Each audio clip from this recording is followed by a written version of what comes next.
Assalamualaikum Bu Siti, Bu Aisyah.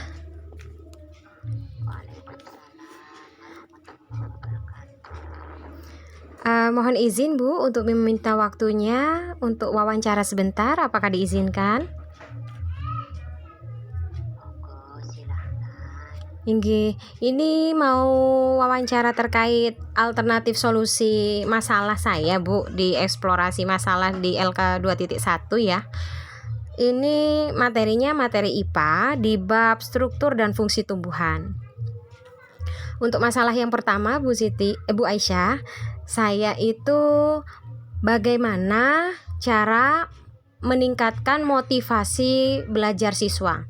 Untuk masalahnya sendiri dia rendahnya motivasi belajar peserta didik.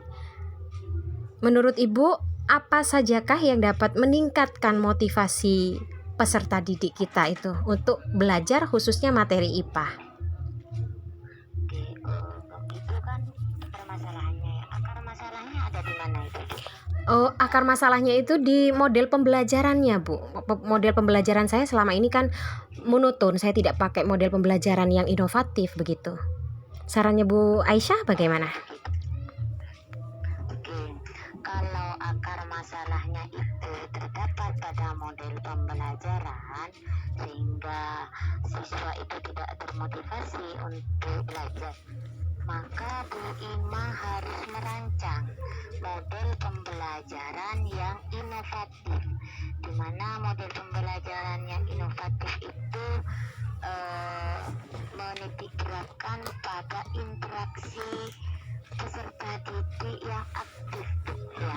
Nah, contoh-contoh dari model pembelajaran atau model ataupun metode pembelajaran yang inovatif itu seperti PJBL, kemudian PBL, kemudian Jigsaw, STAT, dan lain sebagainya. Itu semua adalah contoh-contoh model-model pembelajaran yang berpusat pada peserta didik. Jadi di sini di proses pembelajarannya peserta didik itu sebagai student center.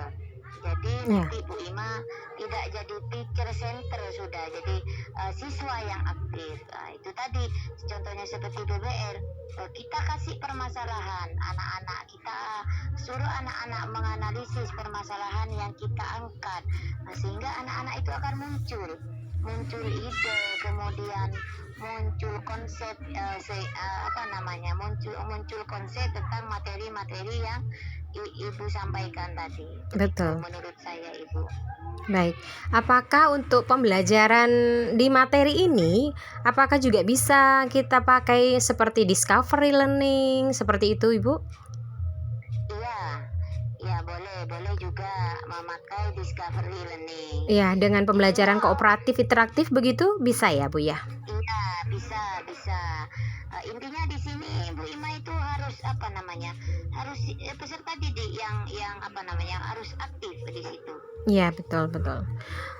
Kemudian ini untuk memotivasi belajar siswa itu selain dengan model pembelajaran, saya juga condong ke masalah kedua yang saya angkat adalah ini guru belum bisa memanfaatkan IT atau TIK, belum mengoptimalkan itu, sehingga menurut saya guru itu perlu ada media pembelajaran yang berbasis TIK.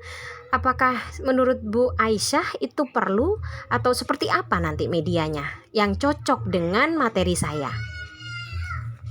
Oke.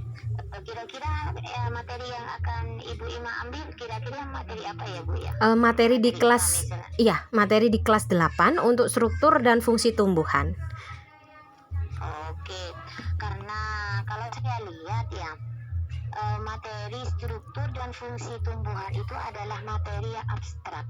Jadi kalau anak-anak itu hanya kita kasih hanya kasih ceramah gitu ya, ceramah saja, itu kurang mengena Bu.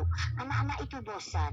bagaimana anak-anak itu terpancing motivasinya, terpancing untuk mengeluarkan imajinasinya. Ini adalah tugasnya Bu Ima. Selain tadi merancang model pembelajaran, Bu Ima harus menampilkan apa yang sekiranya menarik dan membuat siswa berimajinasi. Iya.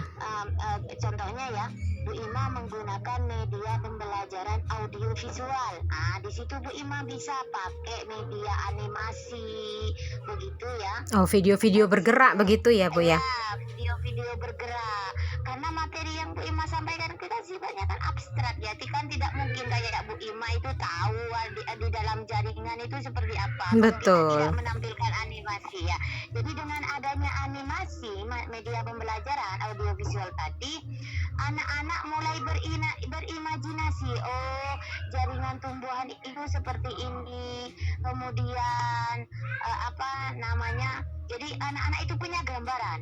Betul, Dia betul. mudah mencerna materi apa yang ada di IPA seperti itu, Bu. Kalau menurut saya cocoknya itu adalah pakai animasi, Bu. Pakai animasi ya. Pakai animasi kalau menurut saya.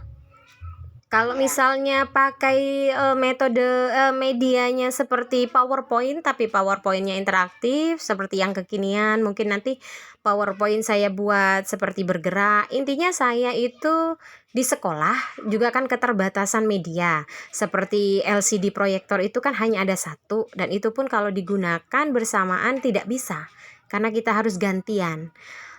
Tapi untuk waktu, kalau di struktur dan fungsi tumbuhan ini, rasanya kalau menjelaskan tidak menggunakan media yang pas kok akan kehabisan waktu begitu, karena terlalu lama nanti kalau saya memakai model media yang lain gitu loh Bu. Kadang anak-anak di tempat saya itu kan aktif tapi tidak aktif di pembelajaran, justru banyak berguraunya karena memang dari SD dan rata-rata MI dengan background yang memang tidak terlalu difokuskan untuk motivasi belajar dari sekolahnya terdahulu gitu loh Bu. Oh gitu ya. Jadi begini, tadi kan saya sampaikan pakai media audio visual yang interaktif. Artinya di sini pada saat Bu Ima menampilkan, di situ jangan kita menonton ke video itu terus.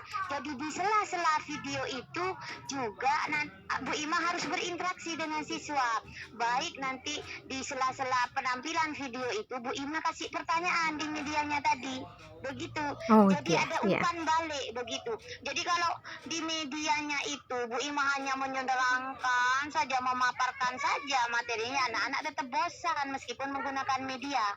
Maksud saya ini dengan adanya media ini tadi, media itu memudahkan kita untuk menyampaikan materi begitu, anak-anak dan memancing anak ya berimajinasi. Di sela-sela penyampaian materi yang ada di video itu harus ada umpan seperti post test gitu ya Bu. Iya, harus ada pertanyaan di videonya. Setelah timbul pertanyaan, baru Bu Ima nanti berinteraksi lagi dengan siswa. Baik, didik. betul. Baik. Setelah kita berinteraksi, baru nanti kita lanjutkan lagi videonya. Begitu. Kan nanti bisa diulang-ulang toh video itu kalau misalnya anak-anak masih kurang paham. Betul. Kita geser ya, kemudian setelah itu pertanyaannya ini gitu, kira-kira menurut anak-anak itu bagaimana permasalahannya. Kemudian kalau sudah bisa kita lanjut lagi begitu. Jadi harus di sela-sela penyampaian materi di video itu kita harus ada interaksi juga biar anak-anak tidak bosan. Begitu ya. Penyampaian dari awal sampai akhir Bosan, iya, tidak cocok dengan karakter peserta didik saya Bu. Kalau seperti itu bisa itu kemana-mana nanti. Oh iya. Terima kasih Bu Siti, Bu Aisyah. Mohon maaf. Ya, mungkin itu saja yang saya tanyakan terkait dengan LK saya. Terima kasih, ini memberikan pencerahan sekali buat saya, memberikan inspirasi. Jadi terima kasih Bu Aisyah. Semoga hari ini lebih baik dan semakin sehat. Demikian wawancara saya dengan Bu Siti Aisyah. posisi sebagai rekan sejawat, teman sejawat, sama-sama mengajar IPA ya Bu Siti ya. Iya. Sama-sama mengajar IPA. Iya, ya. di sekolah yang berbeda jauh jaraknya. Terima kasih Bu Siti. Sekian dari saya. Assalamualaikum warahmatullahi wabarakatuh. Waalaikumsalam warahmatullahi wabarakatuh.